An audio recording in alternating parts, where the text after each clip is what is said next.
Sean O'Prye, who is one of the highest paid male model in the industry, has high cheekbones. If we reduce his cheekbone prominence and soften his OG curve, he loses a few points from his facial attractiveness and some of the looks that Western modeling agencies look for.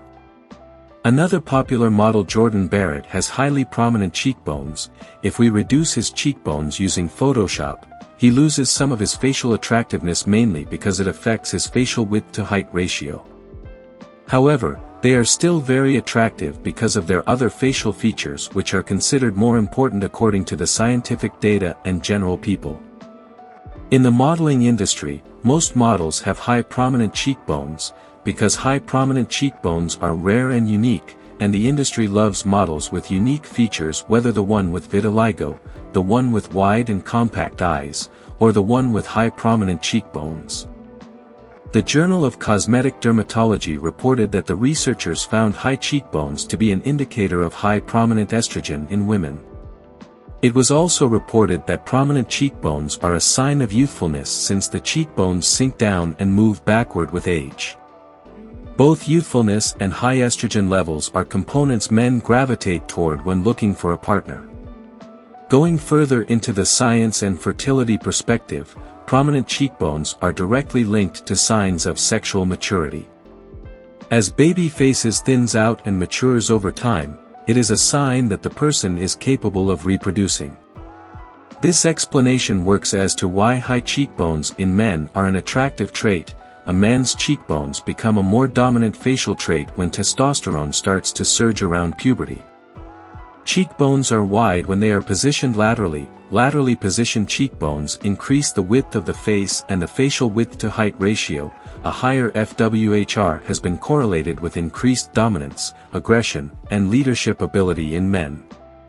In a 2014 experiment, New York researchers found that wider, more prominent cheekbones were determined to be more dominant in a fraction of a second upon seeing them. This is why in South Korea zygos reduction surgery is very popular among women. This is because Asians have softer rounded skulls compared to Caucasians. Having high cheekbones is associated with trustworthiness. A study conducted by New York and Dartmouth College found that the participants chose the faces with high cheekbones as being more trustworthy. Low-set cheekbones are not a deal breaker for facial aesthetics as long as they are prominent, especially in women. It's a subtle difference, but you can sometimes tell if the cheekbones are high or low by comparing the OG curve's length to the middle third.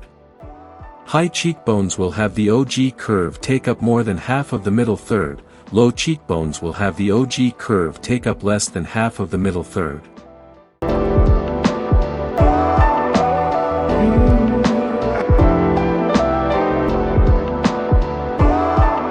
There's a misconception that this part of the face is the cheekbone, when in reality the cheekbone is actually composed of two bones, the maxilla and zygoma.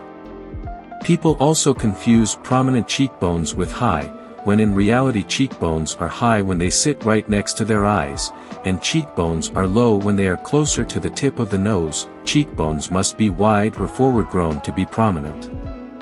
High-set cheekbones are a desirable trait in men. Men with higher and more prominent will have more hollow cheeks and a more defined OG curve. The distance between the gonian and zygon should be high enough to stretch the soft tissues to give that hollow cheek look. The OG curve is a term that's most commonly used in architecture to describe an S-shaped feature. In facial anatomy, it's an imaginary line that goes down the cheek, best seen from a three-quarter view. In modeling, this is important for both men and women. It may seem like that most models have the hollow cheek look, but in reality, it's a result of buccal fat removal surgery, staying lean, and lighting. Cheekbones are not so important in facial aesthetics, so trying to improve them will not improve your facial attractiveness to a great degree, especially in men. Picture A and B are morphed using software. In picture A, I have only altered the cheekbones, and in picture B, I have altered the jaw, and you can clearly see what is more important. Most people in the lookism community are obsessed with high cheekbones and hollow cheeks. In reality, hollow cheeks are also not that important in facial attractiveness. Here are two morphs. People think hollow cheeks are important because they see models with hollow cheeks and don't realize it's the other features that make the hollow cheeks look attractive. I only recommend you to work on the mid-face only if you have mid-face deficiency or it's affecting your FWHR or other measurements, otherwise work on other important features such as the jaw or eyes. There are many men, for example Brad Pitt, with flat cheekbones, but they are considered very attractive.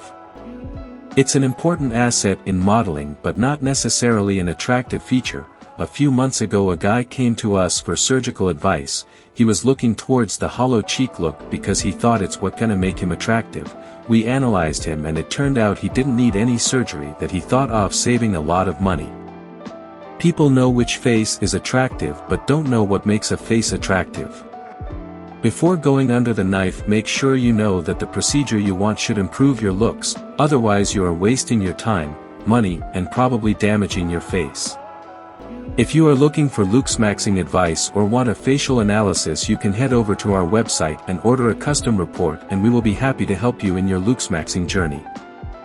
If you have any questions regarding any topic, you can ask us through the contact form, and you can also follow us on Instagram or join our Telegram group for other content that we don't post on YouTube. All the links will be in the description box.